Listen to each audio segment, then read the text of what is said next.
There is no better comment on this particular video than... just saying. Rampage. Whoa, what a trailer for a film that is based off a popular video game from 1986 that involved 3 kaiju-esque creatures. A gorilla, a werewolf, and a lizard. And from what I have gathered, this film will stick somewhat close to those characters. George is an albino gorilla here, where in the game he was brown.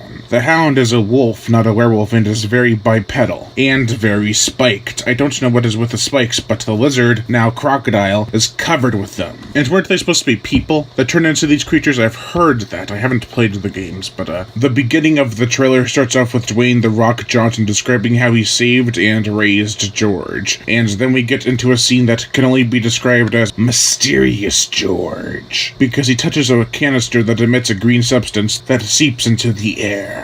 This makes George angry and grow very quickly. He also bears a claw mark on his chest now. I am wondering if it was self-inflicted to concentrate on that pain instead of what is probably more overwhelming, insane muscle growth. Anything but tedious George. Anyway, we then get into the testing of George, and where a scientist woman describes the process as genetic editing, and that the changes will be incredibly unpredictable. I don't know why she'd jump to this conclusion so quick, and how she'd know so much about it. Maybe she's a part of the government conspiracy, or maybe some time passes before she thinks that. I don't officially know yet, but we are given a shocking revelation. There are more animals that have been affected by this green substance, such as a 30-foot wolf that attacks a group of mercenaries, one of which warns the nearby helicopter that the wolf is going to jump at it, while firing at the beast. Smashing Pumpkins kicks in, and the trailer starts to get epic. So far, this trailer has been rather promising. There are some investigations and changes in the animal's behavior as seen with George smashing the cage next to the scientist woman. Then we get into the second half where the government comes in and explains that there are science experiments that fell from, or dropped from, the sky.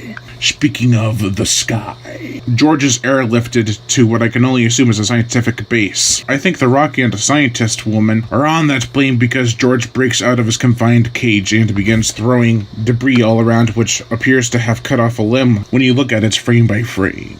Is it fact, or is it just me hoping for an unlikely R rating? Why I think they're on the plane, though, is because there's a shot after with Dwayne walking out of some wreckage with light wounds. Maybe scientist woman stayed behind, or maybe she came along. That much I am uncertain of. However, I am certain George is on the move, because of some crushed growth in the shape of a giant gorilla. Now The Rock and scientist woman hijack a helicopter. They make it to the city where George and the wolf supposedly meet up at some point. The trailer makes it to look like they're working together, but there are a few shots that suggest otherwise. While Dwayne fires a rock at the wolf, George is pinned under the canine and doesn't seem to want to budge. Either they don't get along, or what I think is more likely, George turns on the wolf in favor of the rock. I mean, come on, who wouldn't?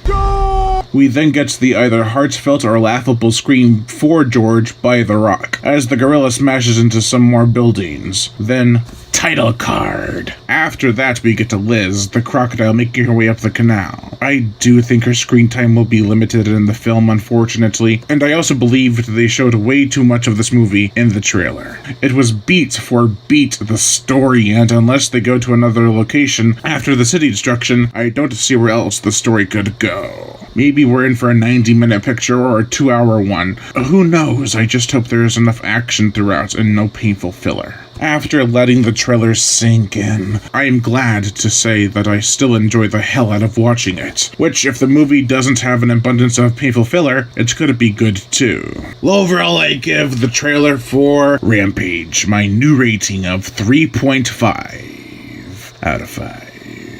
I am Brian Gatto, host of Horror Show Entertainment. Make sure to like my Facebook page in the description below to comments and subscribe.